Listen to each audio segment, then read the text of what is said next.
Welcome to the Unstuck Church Podcast. I'm Sean Bublitz, Managing Director at the Unstuck Group, and today we're doing something a little different than normal on the podcast. You know, a few times a year, we survey churches in our tribe to get a sense of the current trends, and then we release the Unstuck Church Report. We just released our most recent report, and I've spent the better part of the last couple of weeks thinking about and analyzing and writing about the data. And there are a handful of things in there I think are just genuinely fascinating. So today, I'm going to take a few minutes and go through the data with you. I'm going to walk you through what we found, not just the numbers, but what I'd actually do with them if I were in your position as well. So the theme of this quarter's report was staffing, how churches are building their teams, how much they're spending on them, and then what that can tell us about their overall health. And here's the headline. For 3 years running, this report has told basically the same story. Staffing a healthy church right now is really hard. Budgets are tight. Reporting lines within church structures have gotten unclear. Good candidates for ministry positions seem really hard to find. And if that's been your experience, you're not imagining it. You are very much not alone. But this year, there was a bit of a shift, and it might be one of the most encouraging things that we've seen in the whole report. Last year, 45% of churches were spending more than 55% of their budget on staffing, which is over the benchmark of what we'd consider healthy. This year, that number dropped down to 37%. More churches are operating with better financial margins. So after a few years of drifting into heavier staffing models, it looks like some churches are finally starting to course correct. So that's the tension we're working with today. The hurdles around staffing are still very real, but the data is starting to suggest that these are actually solvable problems. When we asked leaders to name their single biggest staffing challenge, 5 themes rose to the top. The first was money, role clarity, growth or scaling for growth, finding qualified people, and building the next layer of leaders or leadership within their church. So we'll talk about all of those as we go through the report today, but I don't want to just share a bunch of numbers. So here's how I want to approach it. I'll walk through each section of the report, give you the kind of the big picture of that section, and then stop and go deeper on one idea in that section that I think is most worth your time. So let's start at the very top, the beginning of the report. Here's the big picture. We heard from 239 churches this quarter, ranging from under 100 in attendance to over 1,000 in attendance, with the average right around 917 in attendance. So thanks to all of you who took time to submit your data. And a special thanks to our Starbucks giveaway winner, Christian Gaffney from Expectation Church. I hope that nobody else on your team listens to the podcast because now they know you have a lot of free coffee coming your way. But as we get into the data, I just want to be clear. These are churches that we'd consider part of our tribe. They're connected to Unstuck in one way or the other. So trends in our report may look different than the trends we see in other research from the broader Big C church. Here are a few numbers that help us kind of set the stage for where we're going. Attendance grew on an average of 12% over last year, which now is 16 straight quarters, 4 full years of double-digit percentage growth for churches connected to our work. So 1 in 4 of these churches that we surveyed is now multi-site, and that jumps up to 57% of churches if you are a church over 1,000 in attendance. So 57% of churches over 1,000 responding to this survey were multi-site. Giving is up about 10% overall, and staffing budgets are sitting at about 52% of the overall budget on average. That's right inside our healthy range. But here's the number that I want to focus in on.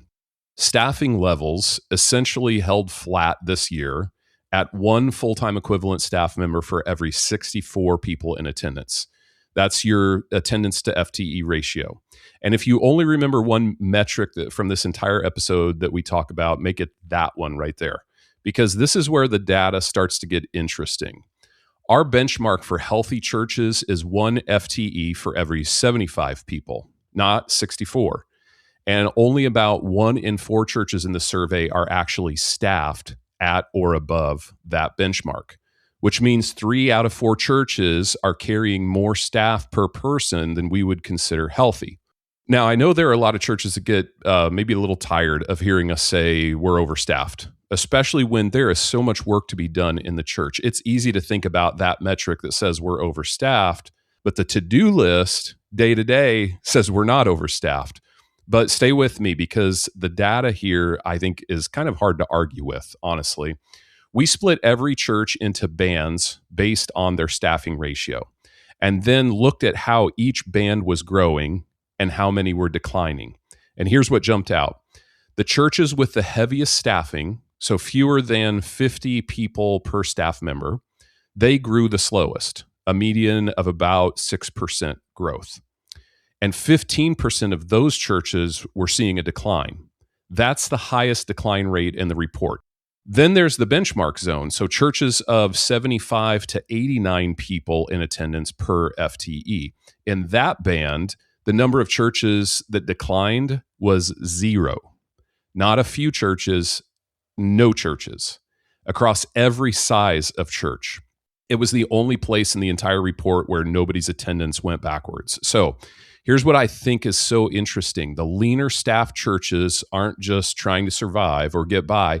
They were the healthiest churches in the entire data set. Here's how I'd make sense of that. And it's something that I wrote in the report. Overstaffing and decline don't just happen to show up together. They're essentially feeding each other.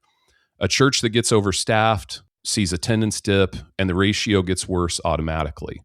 Meanwhile, a heavy staff does the work volunteers should be doing, so fewer people get pulled into ministry, and then engagement stops, and then growth stalls, and then on and on.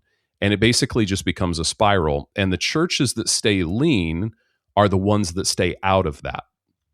So let's just think practically for a minute. What do we actually do with this? I think the first step is to go figure out what your number is. Take the average weekend attendance and divide it by your full-time equivalent staff. So when you're figuring your FTEs, of course, 2 part-time roles, if they're 20 hours a week, that counts as 1 FTE, 1 full-time role, 1 FTE. So if you have 600 people in average attendance and 8 FTEs, you're right at that 75 to 1 benchmark.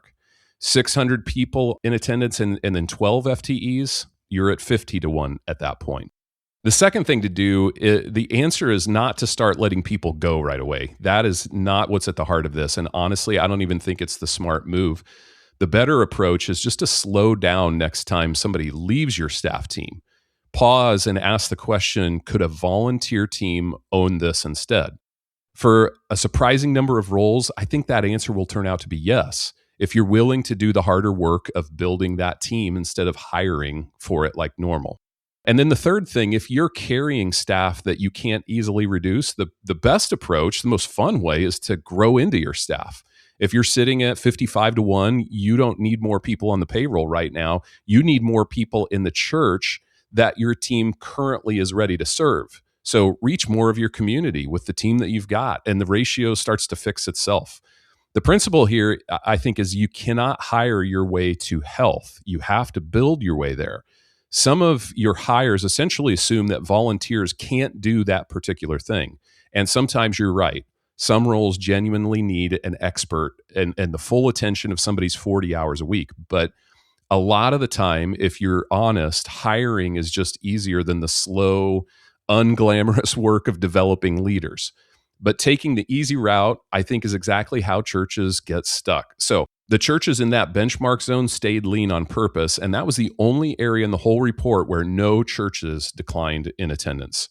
All right, now I want to shift to look at how churches were staffing across their ministry areas. We asked churches to tell us how many positions they allocate across major ministry areas, and there are a few things that stand out. First, for churches 200 and over in attendance, adult ministries, so groups, connections, care, missions, that's all included in adult ministries. That is now the single biggest allocation of staff, sitting at 25 to 26%, depending on the size of the church. That's a shift that actually showed up in last year's report and held steady in this year's report. Next Gen Ministries, kids and students, is very consistent across every size of church, right now around 21% of the total staff.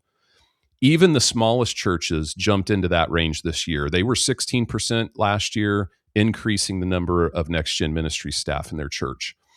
And then worship, operations and communications fill out most of the rest of the allocation of staffing. But the line that moved the most this year was actually administrative and assistant roles. It's really interesting to see. Across the churches that we surveyed, those support positions grew from about 13% of staff to roughly 17% of the total staff. So 1 in 6 staff dollars now going to task support, essentially. So that's the one I want to dig in on a little bit. And here's the caution. In seasons where you're growing, and most of the churches in this quarter's report were, things can get busy and you can easily start to feel overwhelmed. And the natural response in the busyness and overwhelm is to hire someone who can help you get some stuff done. So you hire another set of hands, an assistant, a coordinator, somebody that just to take things off your plate or others' plate. And the tasks do get done and you get a sense of relief for a bit. But what just happened is you hired a doer, somebody whose job it is to do the work.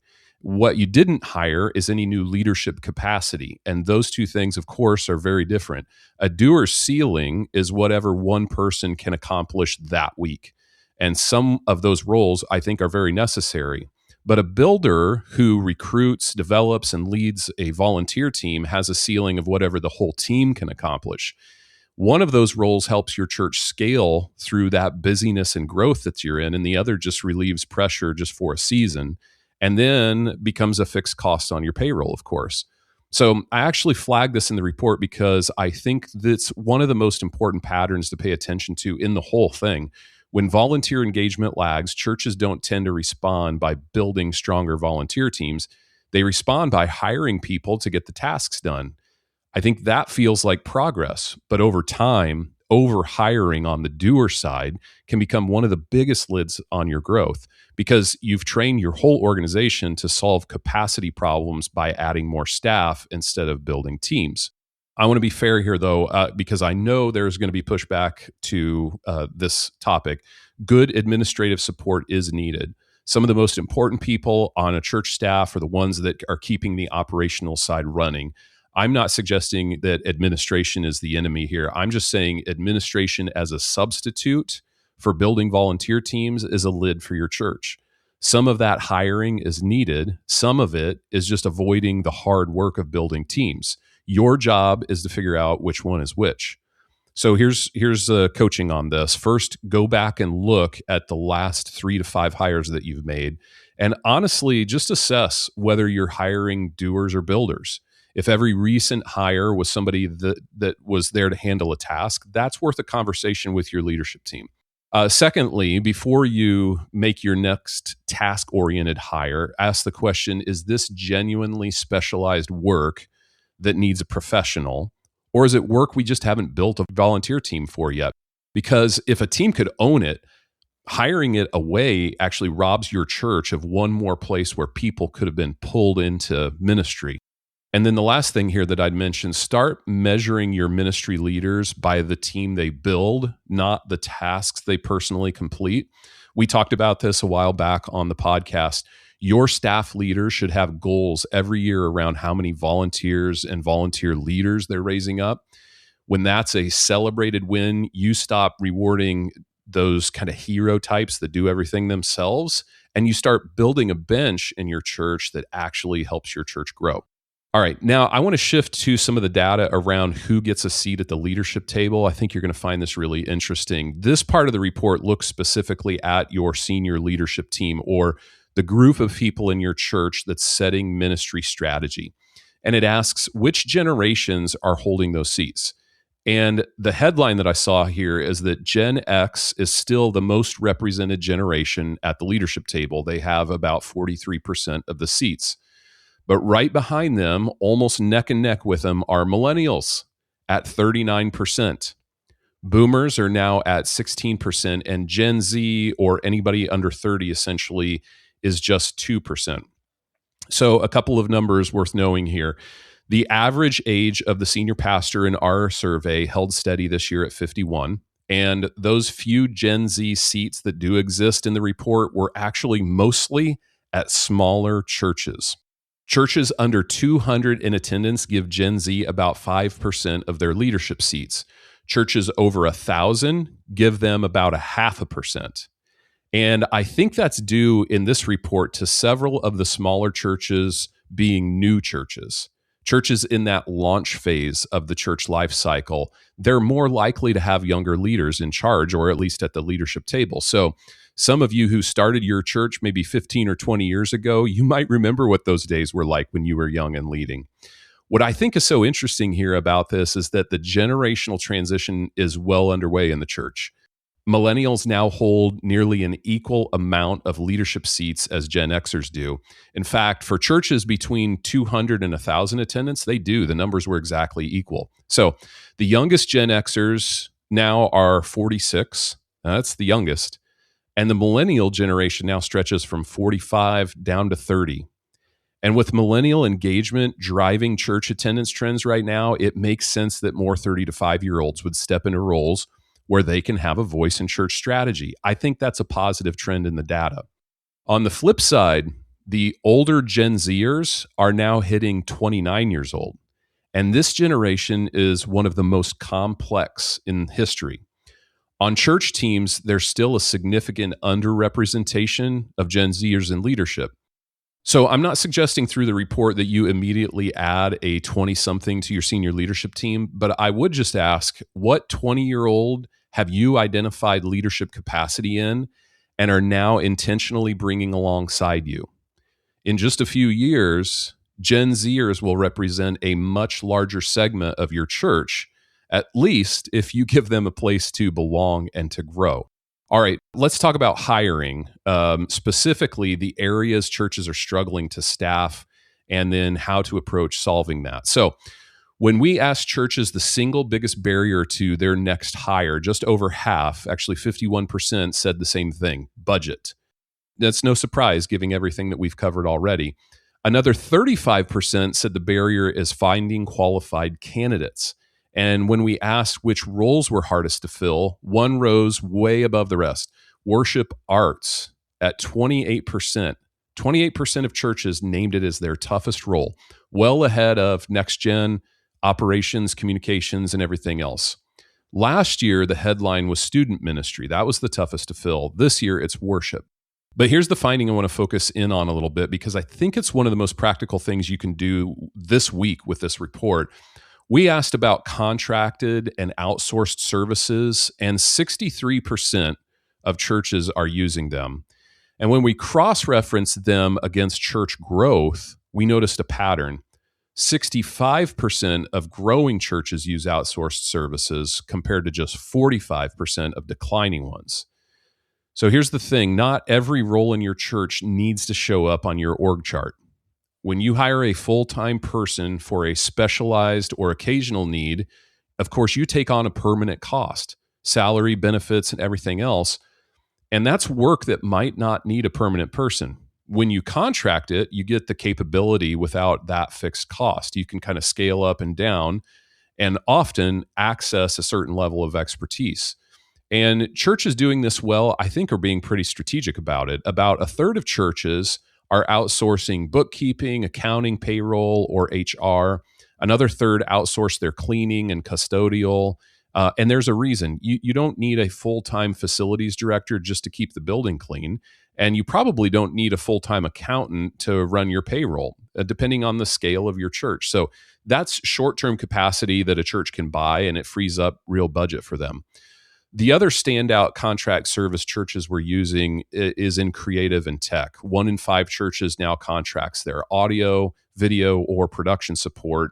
And then others contract graphic design, web work, and about 11% are actually paying contract musicians, which I normally don't recommend, but that does seem to line up with what I said earlier about the struggle to hire roles in the area of worship arts. So regardless of the trends that we see, if you're considering hiring contractors for certain roles, make sure that you check the local and federal law first. In some instances, maybe even hiring an employment attorney might be the right thing to do first. All right, before we get to the last section of the report, I want to bring in Todd Rhoades from Chemistry Staffing, who kindly sponsored this quarter's report and has some real insights into some of the research. So, Todd, role clarity structure and reporting lines were the challenges that we saw probably the largest increase in this year's staffing report. Why do you think that those structural challenges are surfacing right now, and how should churches approach this? This one really doesn't surprise me at all. I think it's the reason that's surfacing right now is probably sitting in the rest of the report. 16 quarters in a row of double-digit growth. 1 in 4 churches is now multi-site. When a church grows that fast, the structure almost always never keeps up. You end up running today's church on yesterday's org chart. And at some point, the seams just start to show. People just aren't sure who they report to. Decisions get stuck, and everybody can feel it. Here's what I would tell churches. Don't try and hire your way out of a structure problem. That's one of the most common mistakes we see at chemistry staffing. A church feels the chaos. They decide it needs another person. The church adds a body to a system that was never really clear in the first place. Now you've just got more confusion, an extra body, and it costs you more money. So what we tell churches is start with 3 questions instead. Who actually decides what around here? That's number 1. Number 2, who reports to whom? And number 3, and what seat does that person actually own? Get that on paper before you post a single job anywhere. And when the structure's clear, the right hire becomes a lot more obvious. And when it's murky, even a great hire is set up to fail. So fix the chart first, and then go find your person. Todd, 35% of churches said that finding qualified candidates was their biggest barrier to filling roles. What do you think is driving that gap right now? That's a theme I've heard from a lot of churches. And then I also wonder, how can churches who feel like they've been searching forever actually find that kind of unicorn person that they've been looking for? So 1/3 of churches say that they can't find qualified people. And I would just clarify that, maybe push back just a little bit, because we run these searches every day at Chemistry Staffing. In most cases, the candidates for searches are out there. The problem is usually one of 2 things. First, the definition of qualified has quietly grown into a list of 10 or 12 must-haves when the job only really needs 4 or 5. That's the first thing. The second thing is the process is just too slow. The market has kind of split in a big way. And here's what that means. What we're finding anyway, strong candidates are getting picked up in a matter of weeks. So if your search team takes 3 or 4 months to decide, that unicorn you've been chasing already accepted another offer. They didn't disappear. You just moved too slowly. And here's a piece that I think a lot of churches are missing in this new environment. And we found this in our own assessment. We did our Healthy Church Staff assessment with nearly 1,200 church staff in the fall of last year, and more than half, 51% of paid staff told us that they have seriously considered leaving their current church role in the past year. So the talent really isn't missing at all. It's already on the payroll somewhere. It's content enough that it's not scrolling job boards, which is really frustrating if you're looking for a staff person. And a lot of times that staff person that might be great at your church will never even see your job posting anymore. That's your unicorn. And to find that person, you have to stop posting and praying and start going after people on purpose. Tighten your real must-have list, and then go find the folks who already fit, and then move fast when you meet one. All right, so do you have any insight on what makes worship positions uniquely difficult to hire for? What do you think churches should be doing differently in how they approach that kind of search?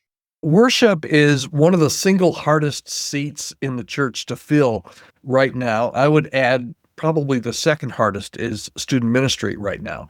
So what you found in the report this year really backs that up. Worship beat out every other role by a wide margin this year. And it makes sense once you think about it, at least what you're actually asking for. A great worship leader has to be 3 different people at the same time. And of course, they have to be a genuinely gifted musician, but they also have to be a pastor because they're leading people into the presence of God every single week, not just running a set list. And they have to be a team player who can also recruit and develop and lead a whole roster of volunteer musicians and tech folks. Most candidates are strong in one of those areas, maybe two. The person that is strong in all three is really rare, and the few who exist are usually already on a staff somewhere, and believe it or not, they're very well taken care of because those churches don't want to lose those people. Worship is also one of the most visible roles in the building. Every single Sunday is basically a live performance review in front of an entire church. That's a lot of weekly pressure, and it burns people out faster than almost any role. So when I'm talking to churches, first I tell them, hey, decide which of those three things is really your real non-negotiable, and then be willing to develop or mentor or coach those other two. That's the first thing. Second thing, look hard at people already inside your church before you go and import a name from the outside. A lot of the best worship leaders were homegrown and not hired. And then third, I would tell them, hey, use contract musicians to keep your weekend strong so that you can run a patient, thorough search instead of making a panic hire. Panic hires, especially in worship, hardly ever work. Your report even shows that healthy, growing churches use contractors more and not less. So when it comes to looking for worship pastors, don't rush this one. But don't hold out for a unicorn that doesn't exist either. Well, thanks, Todd. I really appreciate you just sharing your thoughts and experience in this quarter's report. Grateful for you and for giving your time to this. Thanks so much for having me on the podcast. It's been a privilege for Chemistry Staffing to help sponsor this Unstuck report. At Chemistry, man, we love the Unstuck group. We love what you're doing. We really believe in what you're doing.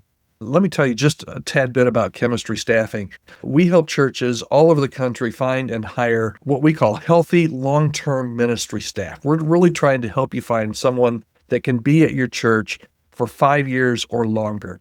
Everything from senior and executive pastors to worship and next gen and operations roles. Our whole team is made up of pastors and church leaders who have actually sat in these seats themselves. So we understand how much is riding on getting the right person in the right role. And beyond the search itself, we walk churches through some coaching and compensation and transitions and succession. If anything I shared here today connected with you, I'd love to hear from you. And the easiest way to connect with me personally is drop me an email, todd@chemistrystaffing.com. And you can find our whole team and everything we do over at chemistrystaffing.com. All right, I want to finish up with this, and it's maybe the most interesting part of the whole report. I might have said that a couple of times already. I just find all of this really interesting.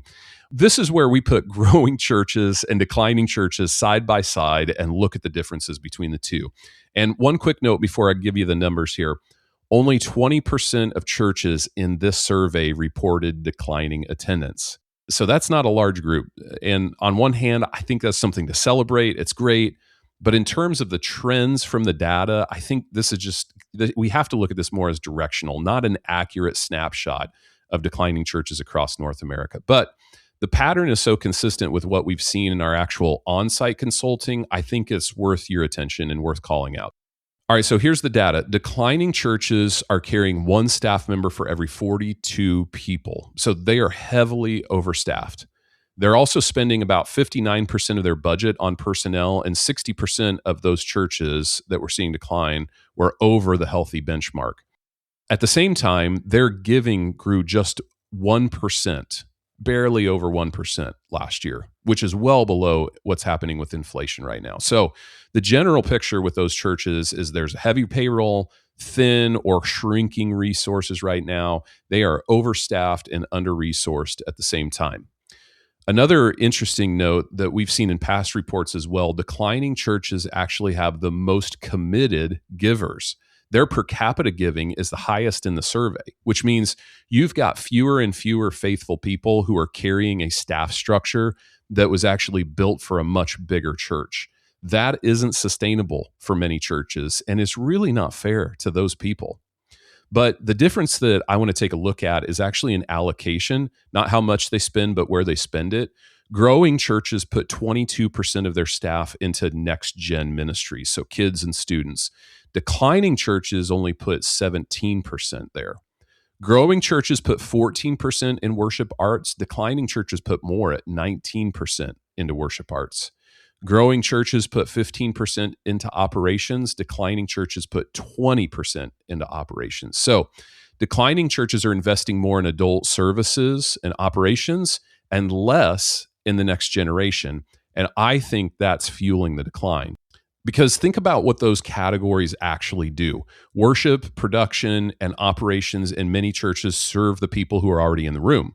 Next Gen ministry is doing something different right now. Next Gen reaches the young families who walk in, look at how you value their children, and decide on the spot whether they're going to come back or not. And we've said it before on the podcast, for a young family, your kids' ministry is not just a side program. It is the front door of your church. And again, with millennials leading the growth in church right now, generally, many are bringing their kids to your kids and student ministries. So growing churches are allocating more staff to the front door of their church. So if that's not you today, I think here's your next step. And it's pretty simple. Pull your own allocation. What percentages of your staff dollars sits in Next Gen versus worship arts or versus operations? And then just ask the question, what needs to change? Do you need to reallocate now, or do you shift what role you're thinking about for your next hire? We've included a table in the report to help you just assess how your staff allocations compare with the average church. All right, so those are the key insights I wanted to lean in on this quarter's report. I really appreciate you listening and walking through the data with me today. And let me finish with this. Health doesn't come from more staff. We've seen that in the data. It comes from the right structure, staying lean on your staffing to attendance ratio, hiring leaders, not just having a team full of doers, keeping your leadership bench full, and making sure that your leadership table represents the diversity of your congregation. The churches that are growing aren't the ones spending the most on staff. They're the ones who are getting the structure right. And here's the encouraging part. Even for declining churches, these are all solvable problems.